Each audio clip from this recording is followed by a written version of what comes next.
Chapter 27. On the outskirts of town, an elderly couple, Emma and Hank Saunders, sat in their small home, watching the latest news on television.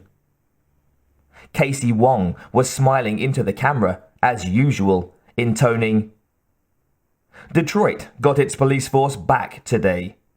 In a surprising turn of events, Omnicom agreed to every key demand made by the striking police union. In a night of widespread looting and lawlessness, there were moments of heroism." Justin Ballard Watkins has more on this story at Henry Ford Memorial Hospital.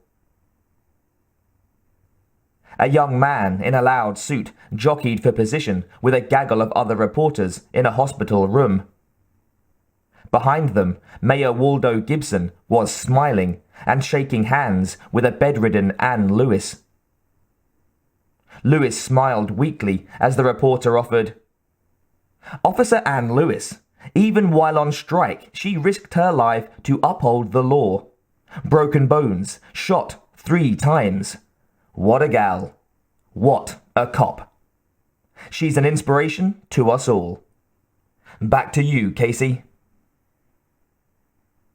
The camera focused on both Casey Wong and perky Jess Perkins. They faced each other before final sign-off.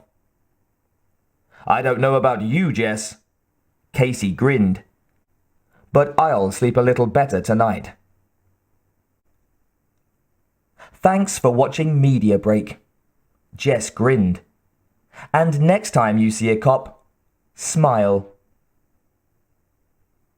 Hank shut off the television and walked to the window.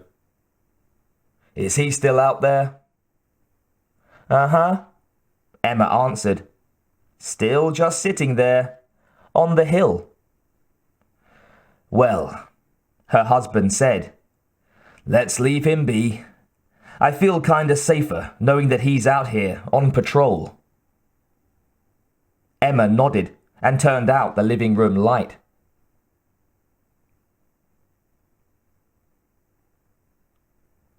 Outside the house, far off in the distance, a policeman sat high on a hillside, a large dog at his side.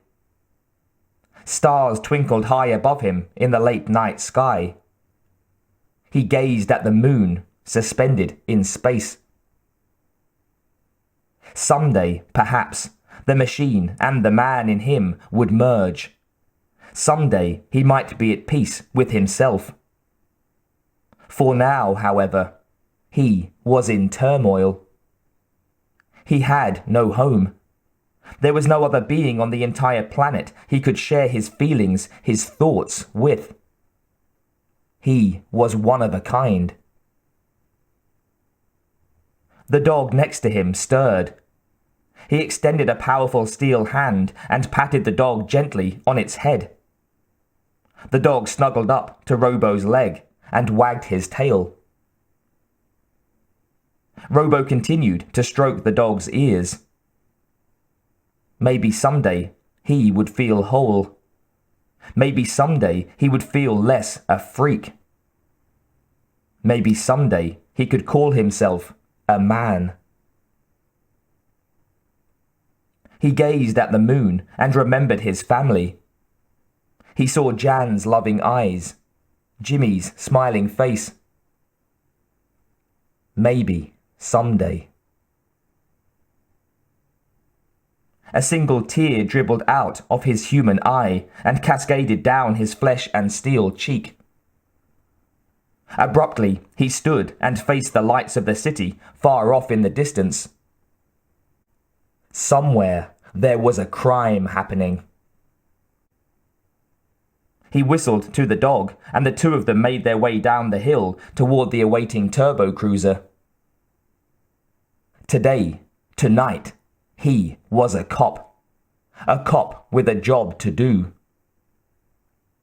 He revved the engines of the cruiser up and headed back for Detroit, leaving the moon far behind.